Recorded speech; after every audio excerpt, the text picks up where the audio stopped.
এই ইহুদিদের সাথে মুসলিমদের যুদ্ধ হচ্ছে এখন, ওই সময় ইহুদিদের পক্ষ নিয়ে কথা বলে। Wake up to reality.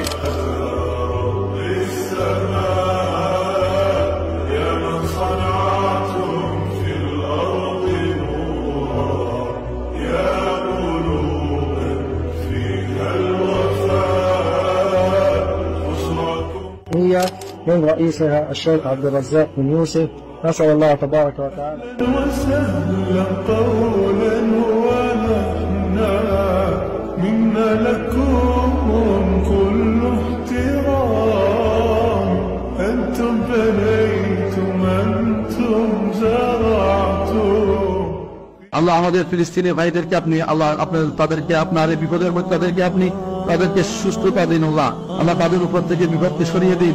আল্লাহ ইহুদিদেরকে আমাদের সামনে থেকে দূরে সরিয়ে দিন। আল্লাহ ইহুদিরা আমাদের বাইতুল মাকদিসকে দখল করে রেখেছে, এটা আমাদের সম্পদ, এখানে মুসলিমদের রক্ত সম্পদ, এখানে কারোর ওখানে অধিকার নেই।